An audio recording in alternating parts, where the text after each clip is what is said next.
Let's now go there. I do understand the DIRCO Minister, Naledi Pandor, is already on the podium. Let's take you there live. Cabinet to this important position.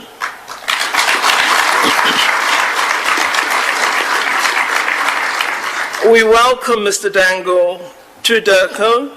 We hope that under his leadership, we will continue to strive to make DIRCO a center of excellence, and DG, that we will achieve a clean audit in a very short amount of time. Colleagues, the 2 years of COVID restrictions has been an extremely difficult period, but our country, South Africa, and our leaders have once again illustrated resilience in the face of adversity. And we've pulled together as a nation to strive to grow our economy and to strengthen our community collaboration and social cohesion. Of course, as a very young democracy, we continue to be a country in transition toward the ideals espoused in our Constitution and to strive to implement our international mandate, fully alert to both the opportunities as well as the challenges. We convene at a time of somewhat tectonic shifts in global affairs, most notably since the Russian Federation forcibly entered, without sanction of the UN Security Council, the territory of Ukraine in February this year.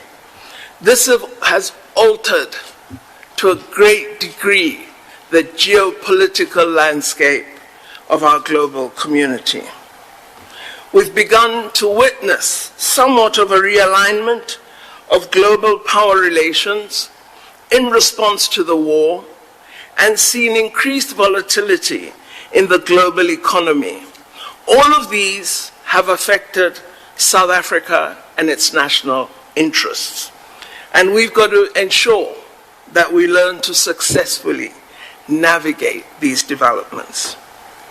We, along with other non-aligned countries, have sought to assert our independence from the power games of the wealthy nations, seeking not to become embroiled in the politics of confrontation, name-calling, and aggression, but rather to promote a peaceful resolution to the conflict through dialogue and negotiation. Exactly what we warned at the beginning of this war is happening, that there would be atrocities, that there would be death, that there would be destruction of infrastructure. Our President Ramaphosa, conveyed to all key stakeholders that South Africa stands ready to support the peaceful resolution of this conflict with a view to bringing the violence to an end as speedily as possible. We are fully cognizant of the deliberate opposition to our call for peace and negotiations, but we continue to hold the view that, Excellencies, in the end, negotiations will end this conflict. Our approach is in keeping with the approach of members of the non-aligned movement since its creation in 1961, a time when developing countries in Africa and Asia committed themselves to maintaining independent foreign policies and extending the hand of friendship to all countries that reciprocated that friendship. We sought in this way to achieve a balancing of our national interests, and our priority was also to maintain robust trade relations with a plethora of countries with very different ideologies and practices, and to maintain this relationship across a wide political divide. We believe our approach, while being nuanced as necessary, is as valid today as it was then. Of course, we must be clear that our non-aligned position does not mean that we condone Russia's military intervention in Ukraine. We have said that this is indeed a violation of international law. We've always opposed violations of the sovereignty and territorial integrity of member states of the United Nations, in full keeping with the United Nations Charter. We are glad that today so many countries join us in this. We wish they had joined us when we called for the sovereignty of Palestine. We wish they had joined us when we called for the sovereignty of the people of Sahrawi. But they are learning and are now joining us. We hope this will be a standard-bearing approach in future as well. We've also decried the humanitarian disaster that has resulted from the ongoing military operations and have called for the urgent opening of humanitarian corridors and the provision of aid to the civilian population, which, as we had warned, bears the brunt of the suffering when violent confrontation breaks out. We have held these views not just for this war, but with respect to the infringement of the rights of the people of Palestine and many other countries where territorial integrity is not respected. It is clear that the need for a rule-based multilateral system is more urgent now than ever before in our global history. The very essence of the UN Charter is respect for international law, and we believe major powers should not be allowed to violate international law with impunity. What this war has exposed is the glaring double standards of the international community and the propensity they hold for the abuse of the United Nations body. The world has condemned Russia for its actions. It has made and continues to make all attempts to isolate it within the international community and in various fora, and attempted to cause maximum damage to its economy. Of course, imposing crippling unilateral sanctions and placing pressure on multinational companies to withdraw has been unprecedented in post-World War II international relations. We've never seen concomitant actions with regards to other conflicts, including those in which the laws of war and the UN Charter have been breached. We believe there needs to be consistency in the approach of the international community to countries that violate international law. When Israel launched sustained offensive military operations against the Gaza Strip, killing hundreds, flattening homes, burying civilians under the rubble, and devastating the already dilapidated infrastructure in such a small and densely populated area, the world failed to respond in the same way it has on Ukraine. That military sanction has never been met with sanctions, with isolation, with a disinvestment campaign. When the vast majority of Yemeni civilians have been on the verge of starvation as a result of a very violent bombing campaign which has devastated one of the poorest countries in the world, we've heard deafening silence.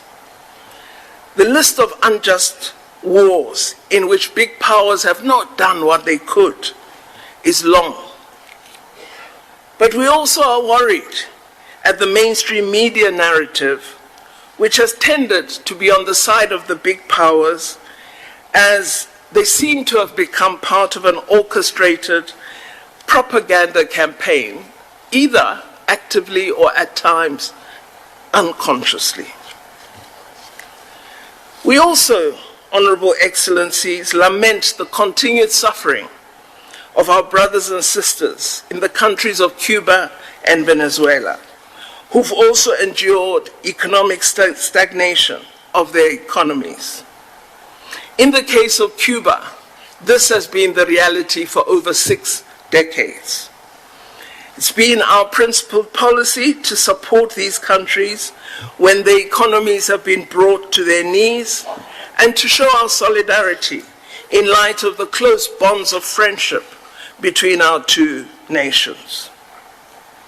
Of course, it's important that we highlight these issues, even given the recent barrage of criticism in the media being leveled against DELCO for our policy positions. It is important that we, as diplomatic representatives, redouble our efforts to explain to the South African public and our friends what drives our foreign policy. We also need our senior diplomats to speak with one voice and defend the government's position on these issues so that we avoid confusion and mixed messaging. I have been quite astounded at the manner in which diplomats represented here in South Africa or representing their countries in South Africa have publicly attacked our policy positions in a manner that implies that we are merely a subject to be instructed, something I hope you never do in the countries in which you represent South Africa. We believe that the long-term solution to these global injustices is a complete overhaul of the UN system, as our president has recently argued. The UN Security Council needs to be democratized, as its configuration is representative of the global balance of forces in the immediate post-World War II era, when much of the world was struggling under the scourge of colonialism. 4 of the 5 permanent members of the Security Council were colonial powers when the UN was formed. And the decision-making structure of the Security Council was established in a manner that essentially protects their interests. Our heads of mission must continue to support our call for the democratization of the UN system and the promotion of a true, equal multilateralism. We will also work hard with you to ensure that the global preoccupation with the war in Ukraine and the shifting global power dynamics do not detract from the importance of the African agenda and the development imperatives of the global South. As I mentioned countries in conflict, I did not mention the suffering of our African brothers and sisters in the Sahel region. Starvation, displacement of an order that none of us are paying real attention to. We have to keep these issues at the center of the global agenda in multilateral fora. We also must focus on reversing the impacts of climate change, which is having devastating consequences for Africa and the global South. And we must ensure that these imperatives are not eclipsed by geopolitical tensions that emerge from time to time. We must address our national priorities for South Africa, those of responding to the triple challenges of poverty, unemployment, and inequality in our country. Our heads of mission must champion the message that our country is open for business. Economic diplomacy must influence the work of all our missions, and it should not be seen as mere rhetoric. The outcome of our efforts on the ground must result in increased foreign investment and trade. We also need to emphasize in our public statements the role that South African businesses are playing abroad, especially on the African continent. Of course, we're all aware that we don't have all the national revenue that we would want, and that would help us address the myriad challenges that face our country. But our heads of mission must be leaders in finding innovative ways to promote our country to the world. And it starts, dear Excellencies, with portraying a positive image of South Africa when you are both in public and in private. I know you have those private conversations with representatives of other countries, in the countries in which you're located. But when you're whispering together, whisper positive. Don't whisper negative about our country. We must portray to the world that South Africa has what it takes to compete on the world stage. You have to help our president and our government toward rebuilding investor confidence and indicating that South Africa, as a clearly sophisticated and promising emerging market, offers a unique combination of highly developed first world economic infrastructure and a vibrant market. I hope that you engage with prospective investors and take the initiative to personally forge linkages between companies abroad and producers and manufacturers in South Africa. In fact, I've said to the Director General that this is one of the performance elements he will be looking at in terms of how your particular mission is doing. Take advantage of the trend from the pandemic era of digital conferencing to facilitate linkages between South African agriculture producers and importers in your host market. We have over 28 black-owned wine farms in our country that would greatly benefit from the thriving trade in this product, and your efforts would lead to that benefit. I encourage you to regularly meet with your chambers of commerce in the countries you're deployed to and become true economic ambassadors. You need to have a detailed understanding of our initiatives of special economic zones so that you identify and target potential partners abroad and share with them the opportunities that exist in the different sectors in our country.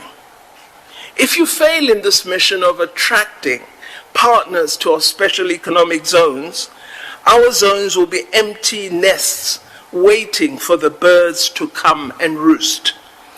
I also hope you will support our country and Africa's efforts to establish vaccine production on the continent. I believe you have a critical role in identifying initiatives which will support the President's investment drive and help the President achieve his commitment to raise over 1.2 trillion rand worth of investments in the 5 years of his first term.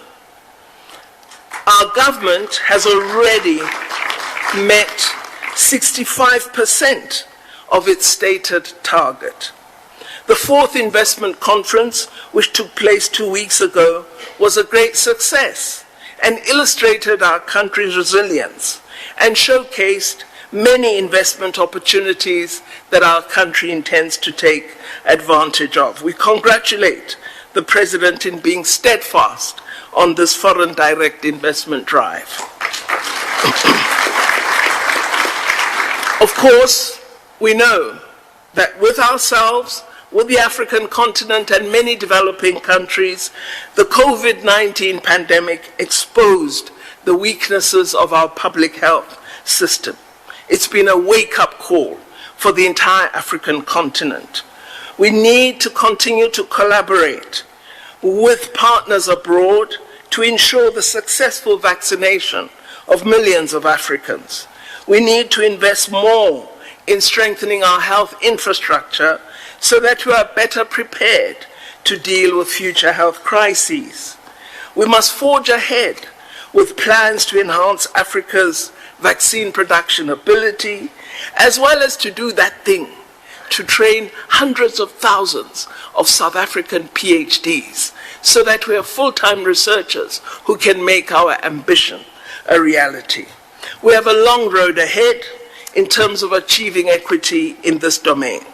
Our actions have to include a robust, thriving excellence higher education sector with ability in research and innovation. Our post-COVID agenda has to include economic recovery for the continent, for ourselves, and support for Africa's efforts.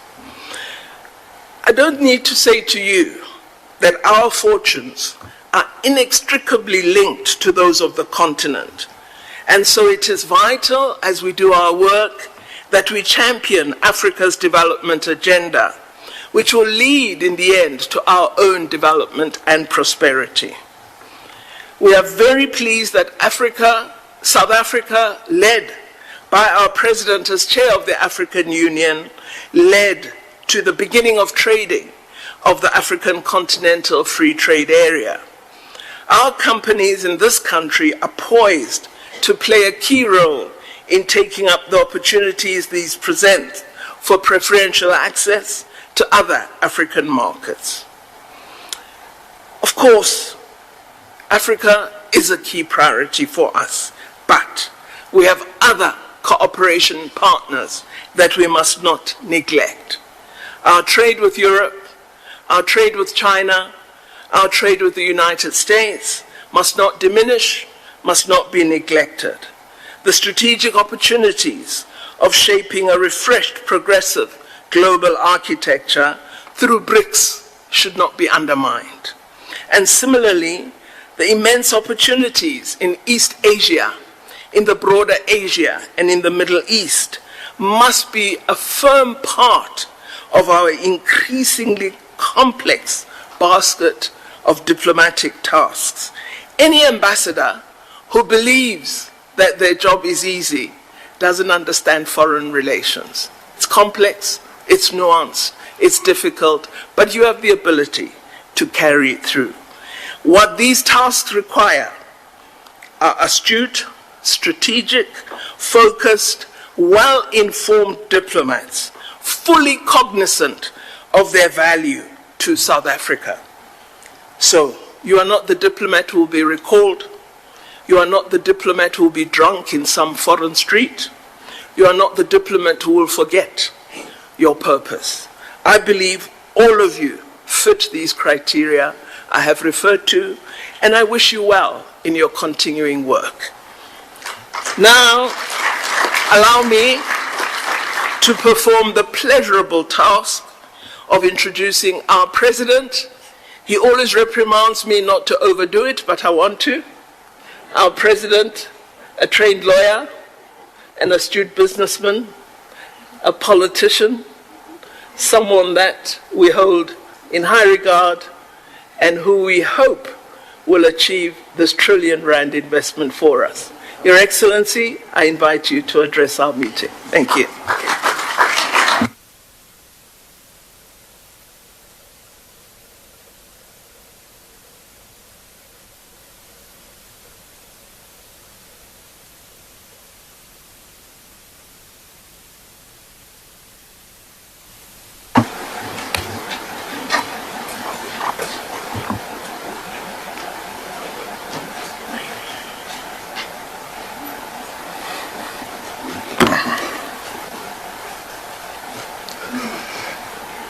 Thank you, Minister Naledi Pandor, and thank you also to the Program Director, Deputy Minister Alvin Botes, and to Deputy Minister Kenneth Mashiach Dlamini, and Director General, newly minted DG of International Relations and Cooperation, Mr. Zain Dengo,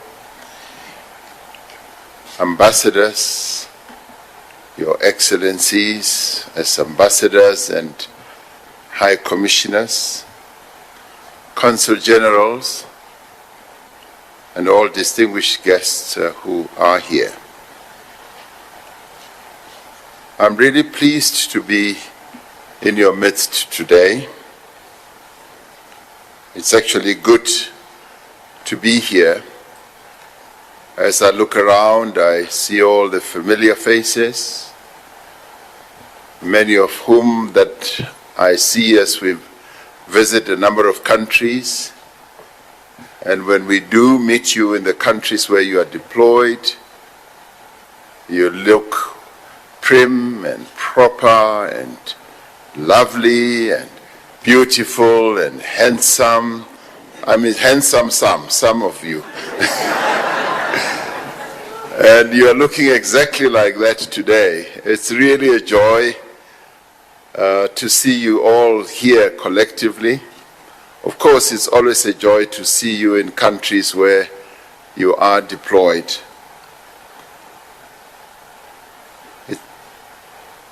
We meet at a time when the geopolitical architecture of the world is under great stress and faces huge challenges. And as representatives of our country, in the countries where you are deployed, you are essentially keen players and actors on the global stage where the foundations of world diplomacy are facing enormous shifts. So it does behove on you as our representatives to be absolutely clear on our foreign policy direction, and also to meet like this as we meet to discuss precisely those geopolitical shifts that the world is going through right now. The pandemic has upended national economies. It has also upended health systems and societal relations. It has also changed the diplomatic landscape, as we well know. I stand here to thank you all for the incredible work that you've all been doing on behalf of the people of South Africa, representing our country and flying our flag at this trying time. It is not upon you to give yourself a round of applause, but today I want you to do that.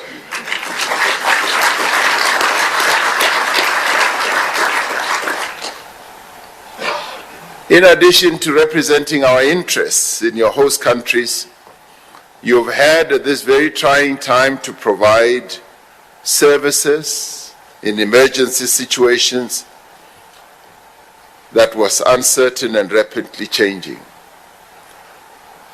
Our thanks in particular go to the missions that had to assist a number of South Africans scattered all over the world when moments of repatriations descended on them, particularly in the early days of the pandemic. Who will ever forget how that plane from China, Hunan, had to come and land in Limpopo, and the entire country's eyes were fixed on that plane which was carrying the South Africans. And thanks once again for the work that was done by our diplomats, not only in China but in many parts of the country where you had to do real hard work to make sure that we care for those who were engulfed in the pandemic. So thank you once again for all that work. It was dangerous work, but it was essential work. And we thank you for all the work that you did, and I thank you on behalf of the people of South Africa. Over the past 2 years, and at different points, we have been swept up by both undesirable and favorable currents.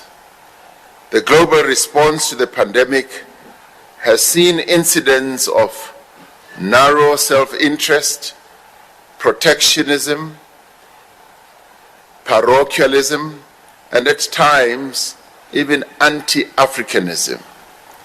At the same time, we have also borne witness to the remarkable acts of solidarity and unity of purpose that we had never expected from a number of quarters around the world. We witness countries coming together to support each other, to access medical supplies, equipment, and different forms of economic relief, especially in developing economy countries.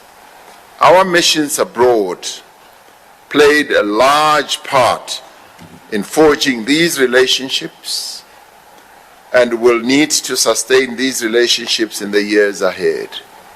Whatever help our country received and whatever help and assistance our continent received, we know was engineered by the various interventions that many of you had initiated and had built over a number of years.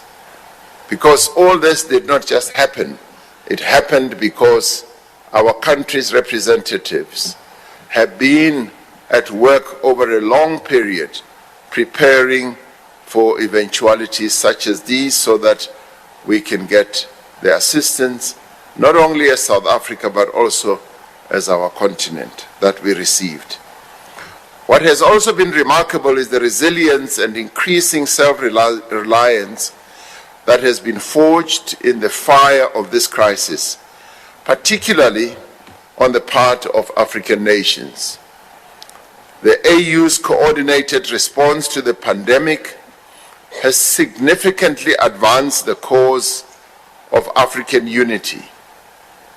South Africa was closely involved in this effort as we assumed the chairship of the AU just weeks before COVID arrived on our shores.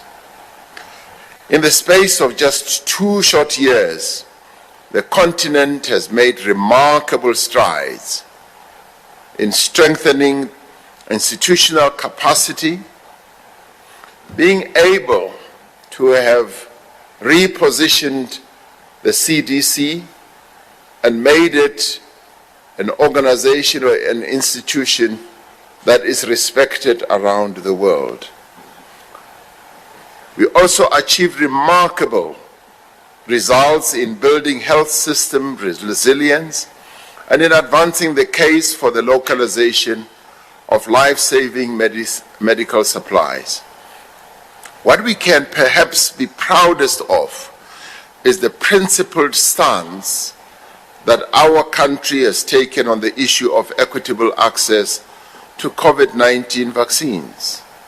It was South Africa, alongside India, that initially sponsored the proposal to the WTO for a temporary TRIPS waiver to enable countries to produce their own vaccines. This stance has put us firmly as a country on the side of social justice. Also, we were positioned very firmly on principled solidarity and reaffirmed our commitment to progressive internationalism. There are a great many lessons that have been learned from this pandemic. We've learned about the frailties of the global economy. The pandemic has heightened the dire material condition of the world's poor, the world's marginalized, and illustrated just how critical it was for us to make more efforts to overcome global inequality. We've learned also that as African countries, we will not meet the aspirations contained in Agenda 2063 if we are not united and if we do not speak with one single voice. If there ever was a time when our continent was united in approaching a calamity, this was when we approached COVID-19 together as a united continent. And we set out an example that many other continents have looked on to Africa with great envy. We have also realized that we need to develop and produce our own medical supplies, from diagnostics to therapeutics to vaccines and also pharmaceuticals, so that we can strengthen our national health systems and continental health institutions. The pandemic has challenged the notion that richer countries can successfully insulate themselves from the plight or the challenges that developing economy countries face. If the world is to successfully overcome this crisis, the altruism that brought communities and societies together in the early days of the pandemic must deepen as we work to overcome our domestic and global challenges. A little over a year ago, South Africa received its first COVID-19 vaccine shipment. Now, nearly 18 million South Africans are fully vaccinated, nearing about 44%. We still yearn to reach the 70%. The first COVID-19 vaccine manufacturing plant in Africa is now producing vaccines in South Africa for the domestic as well as the international market. This has been a phenomenal achievement on the part of our country, which is recognized globally as well. Also right here in South Africa, the WHO mRNA Vaccine Technology Transfer Hub, one of 6 on the continent, is working on technology and skills transfer in the licensing of the mRNA vaccines with local producers. The progress that we have made since little over a year ago is a product, amongst other things, of determined diplomacy. It is the product that you also, as our representatives around the world, have contributed in ensuring that it is achieved. You have taken principled positions as you have explained our position on the WTO TRIPS vaccine waiver, and you did not falter at all. In the course of the pandemic, South Africa's voice on the international stage has been amplified. And I should say we also thank you for the roles that you have played in making sure that our voice is heard in various courts, various centers around the world. So thank you to you as well. In positioning South Africa's diplomacy, the African agenda is paramount, as we all know. The continental response to COVID-19 has given the cause of African unity a new lease of life. Africa has found a new voice that is bold, but also a voice that is unapologetic, where we are able to stand upright and articulate our views, our cause as the African continent. As we look to recovery and reconstruction, I call on you as heads of our mission to use all the diplomatic tools at your disposal to advance the political, the economic and social interests of our country, but of course of our continent as well. The coming into operation of the African Continental Free Trade Area is the singular most important step towards continental economic integration. It is up to us to ensure that this treaty does succeed. Possibly more on us as South Africa, as the most industrialized country on our continent. Our missions must be at the forefront of building networks and being part of the activities that will strengthen the AFCFTA. South Africa has just completed the chairship of the African Peer Review Forum. The African Peer Review mechanism is, as we all know, a critical tool to advance good governance and democracy under the Agenda 2063. But beyond African countries themselves, there is still not enough awareness and not enough recognition of the importance of the APRM and what it has achieved. Even less is known even in our own country about South Africa's review processes and our implementation of the recommendations that have flown from our review or being reviewed by our peers as they have analyzed our own country and various initiatives that are underway and what we do. They've put forward recommendations as our peers, and we've been gladly able to implement quite a number of them. We have exposed ourselves to our peers on the continent and enabled and allowed them to look at us very critically. And this is often not known and recognized. Publicizing our successes in advancing democracy, good governance and human rights must form an essential part of our public diplomacy processes. We must intensify the effort to silence the guns on our continent.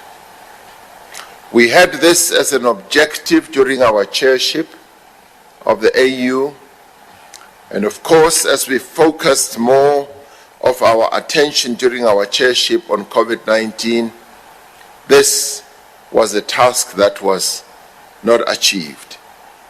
But fortunately, it has been extended by a number of other years so that we can see how best the continent, and of course with South Africa participating actively in those efforts, that we can silence the guns on our continent.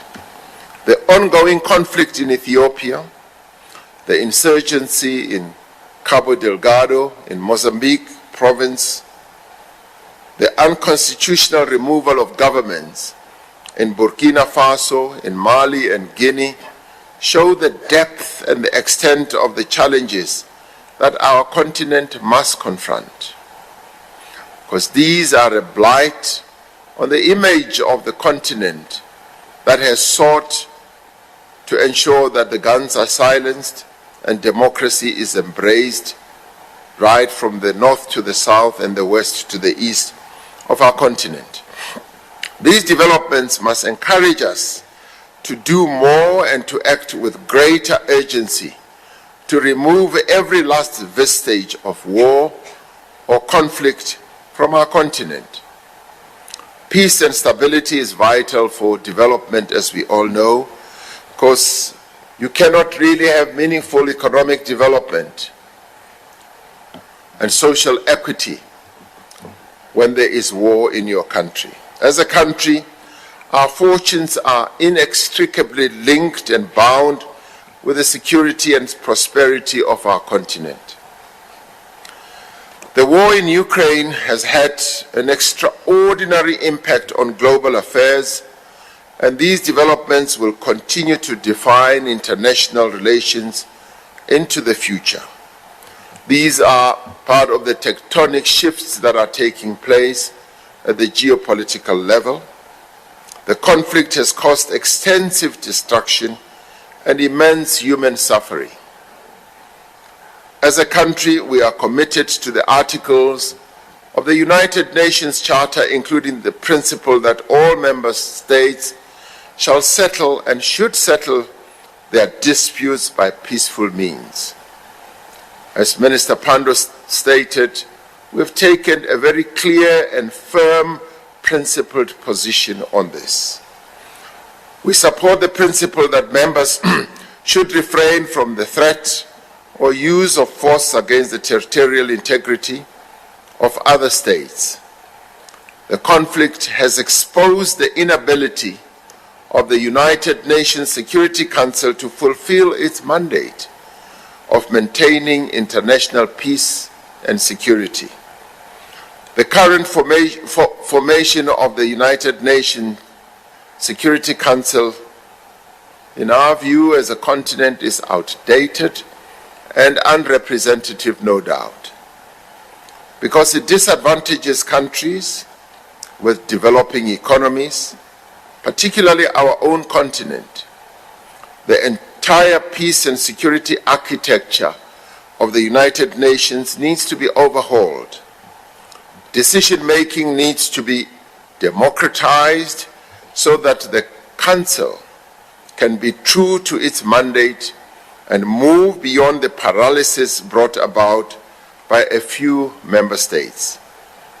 Powerful countries must no longer be allowed to disregard international law. We need to curb the unilateral actions of these countries to shape global politics through aggression and coercive measures like the imposition of unilateral sanctions, for instance. In keeping with our strong commitment to the peaceful resolution of conflict, we have urged the parties to this conflict to pursue negotiated political solution. We have encouraged our international partners to consider confidence-building measures that will bring the parties closer together rather than adopt measures that will further alienate the parties and result in the escalation of the armed conflict. We are deeply concerned about the broader implications of the conflict in the Ukraine for the global economic recovery, also from COVID-19. This conflict has disrupted global supply chains. It has driven up the price of essential commodities and plunged the world into a new era of economic instability and uncertainty. Our continent is also affected negatively as a result of this conflict. Food and fuel prices are skyrocketing, affecting the livelihoods of many of the people on our continent. There is a need for us as Africa to develop a clear position on how we should respond to the consequences of this conflict. The AU needs to develop this clear position so that each of our countries, as we become affected, as we are, as South Africa, affected, it should be clear on how the continent should be handling the consequences of this conflict. The focus on the African agenda and resources committed to it have been diverted, and urgent global issues like climate change have been eclipsed by the rising global tensions. Our fundamental responsibility as a global community is to ensure that the human suffering that is unfolding in the Ukraine is brought to an end and that a sustainable and a just peace is achieved. As a global community, we have an equal responsibility to bring a decisive end to the human suffering that we see unfolding in a number of other parts of the world. In Yemen, in Palestine, in Libya, in Mali, in the Sahel region, in Somalia, in South Sudan, in Mozambique, in Ethiopia, and indeed in the Eastern DRC. We will continue our efforts to bring about peace in a number of these conflict zones. South Africa will continue to leverage its membership in multilateral fora to advance the cause of peace, because peace and the respect for human rights is the bedrock of our foreign policy. We will defend our non-aligned position and maintain an independent foreign policy as well.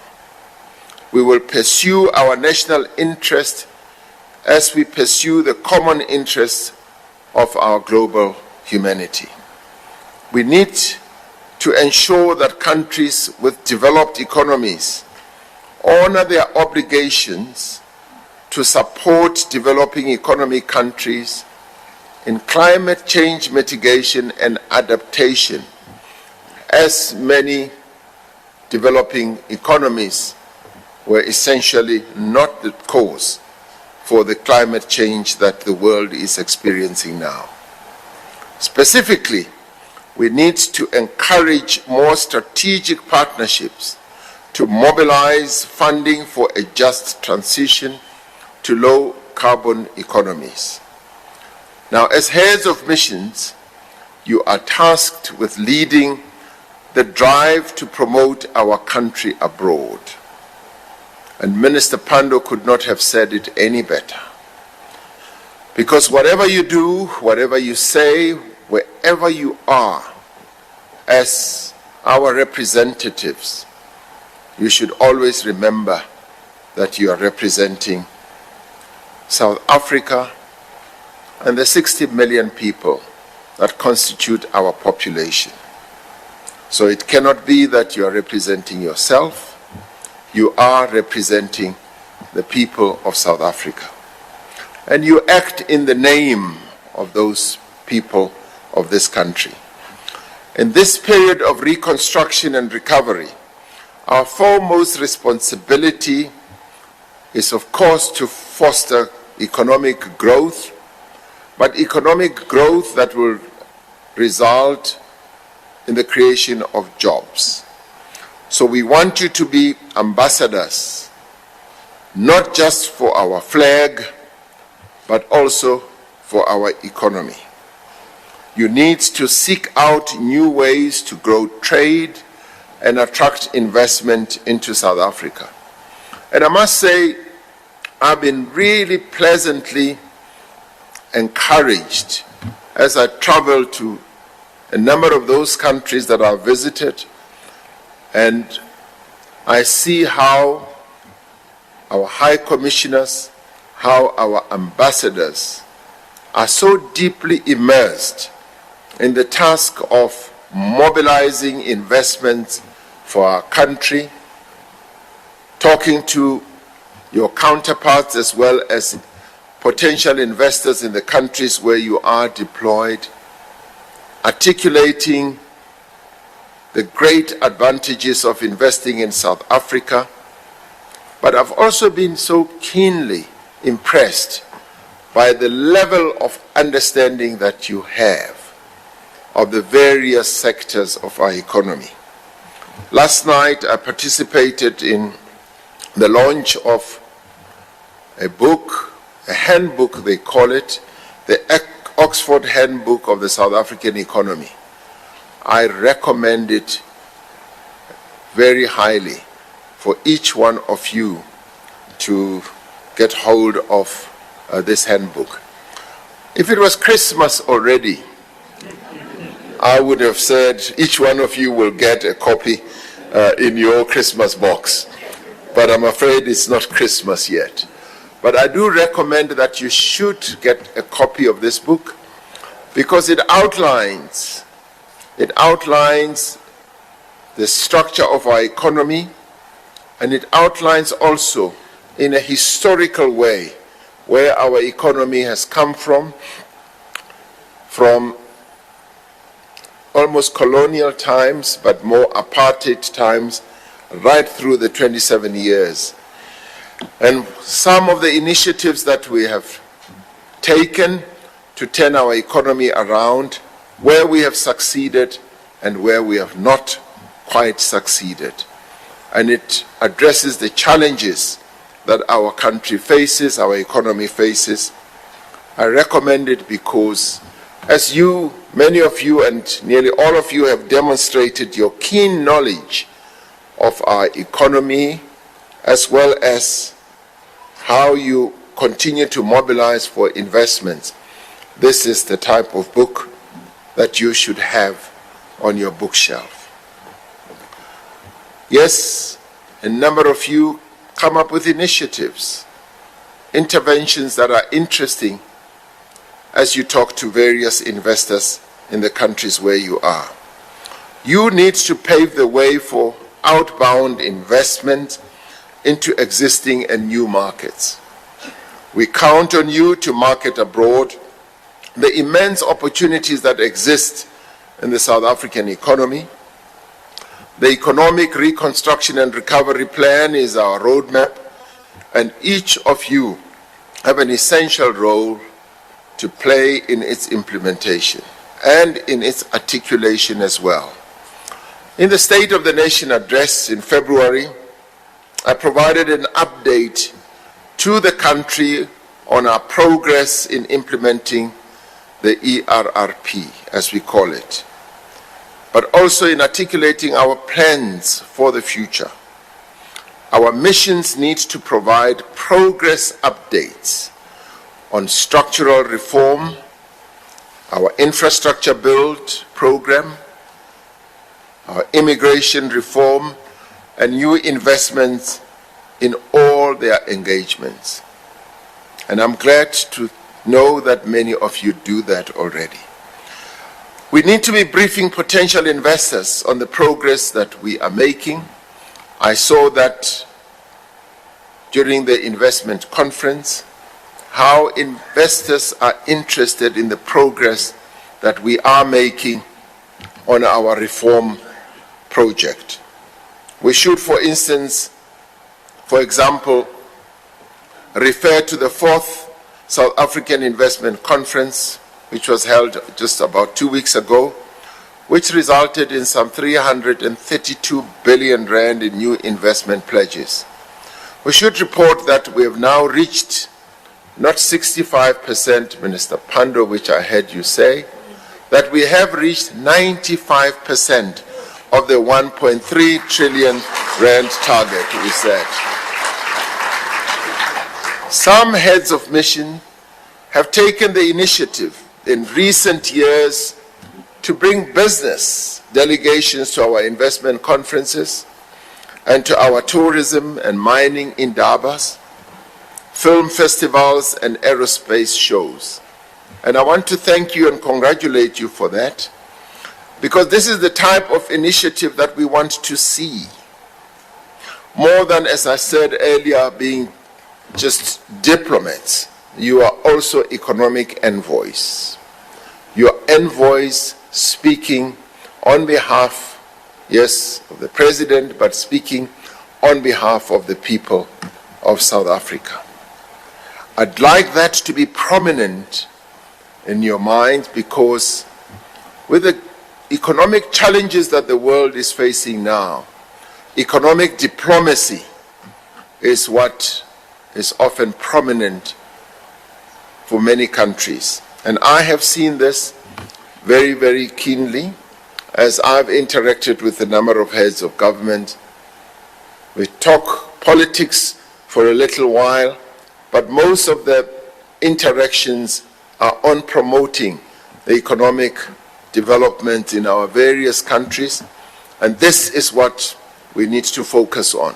And one other aspect which I'd like to talk about is how, as we visit the countries where you are, we should, in the course of either a state visit or a binational, we should have economic forums or investment forums with the various business people in those countries, as well as bring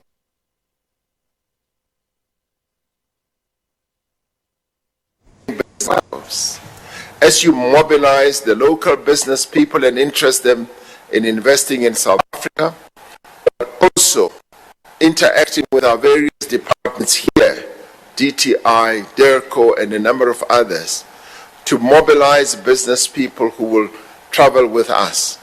We found, as we visited West Africa towards the end of last year, that indeed a number of even emerging black business people came on the trip, and what flowed out of that trip or the visit to those 4 countries were business opportunities that a number of them were able to speak about. So essentially, you should see yourselves as economic envoys on behalf of your country, and that is why economic diplomacy has become so prominent and must become so prominent in the work that you do. Our heads of mission should look at the needs of our various provinces as well and understand the type of industries that we need to help lift people out of poverty. I have challenged our provinces, and I've said to all of them that they should prepare their investment books. Because as we travel around in some countries, they often say, what opportunities exist in your country? Now, provinces have started doing that, and a number of them have concluded their investment books, which you should have. But through the district development model as well, which we have started to implement, we are at the national, provincial, and local government level getting a much clearer position of the economic architecture in each of our provinces, but also at district level. And it is this that you should also get more interested in. In this respect, provinces can rely on the analysis undertaken as part of the district development model to decentralize and diversify our economy. I continue to challenge our provinces and our municipalities that they too must get involved in economic development and fostering growth. And I challenge them to be economic centers, because investments do not take place at the union buildings. Investments take place at the local government level, so that they themselves should create conducive environments for investors to come and invest in our local areas. And local government is the area where we face enormous challenges, as you would know, as we've often articulated. But we are addressing that on an ongoing basis because we want to reposition our local government entities, our municipalities at both local and district level, to be real reservoirs of economic activity. And we are encouraging our municipalities to correct the many things that have not been going well in our various local government areas, so that they become really attractive for investors. Budget constraint or twinning provinces and cities is one way to forge economic relations with countries abroad. And a number of you have already started doing that. You've been advocating for the twinning of various provinces and cities. And of course, we'd like to be more informed so that we have line of sight of all that. But that too encourages investment, because our own provinces and other provinces or states in other various parts of the world often see commonalities between themselves and those provinces that we have in our country, and that fosters economic growth as well. So we do encourage that, but with us having a clear line of sight of the compacts that are arrived at and the various activities that are embarked upon. Budget constraints have impacted on the work of our diplomats, we know that. But this does not mean we have to be any less effective. Yes, budget constraints have affected many aspects of our work, with our national finances hopefully becoming better and better as our tax collection continues to rise. We will most probably see some positive changes that will also help to enhance your work. But as our diplomats, you do need to be more innovative and find ways of practicing your craft. We need to adapt to digital diplomacy and host targeted seminars to sell our country. We need to scale up on public diplomacy efforts, including with South Africans living abroad. I've often heard a number of South Africans saying that they want to invest back in their home country, and those are the ones that we need to mobilize. Some of them are keen, they are willing, they just need to be herded in a particular direction and regain interest and attraction to their country, if not to return, but just to invest in our country. I just returned from Dubai Expo, where I had the opportunity to meet with South African business owner who is doing remarkable work in the hospitality industry. He has created a mini South African marketplace in Dubai, and South Africans just throng to the place that he has created. Of course, it is about commodities that we find in our local stores here, including food. And he says, since we have been so positive about fostering investments in our country, he has found his business rising and rising, but he continues to fly the flag. And he boasts, and I saw it, that with every hamburger he sells, with every rump steak that he sells from South Africa, to whomsoever he puts a South African flag on top of that. So that is fantastic. That's the best way to sell our country. And he sells all manner of things, including chakalaka, including, Iwisa maize and everything. And he brings everything from home right to Dubai. And he has created a mini South Africa precinct in that place. And South Africans working and living in Dubai just throng to this place because it gives them a home feeling. We need to popularize these stories and see how we can craft communications like the successful Homecoming Revolution campaign. Such initiatives can and do make a difference, because ultimately we want all South Africans to be part of our country's development. We are emerging from the dark days of a devastating global pandemic that has also negatively affected us.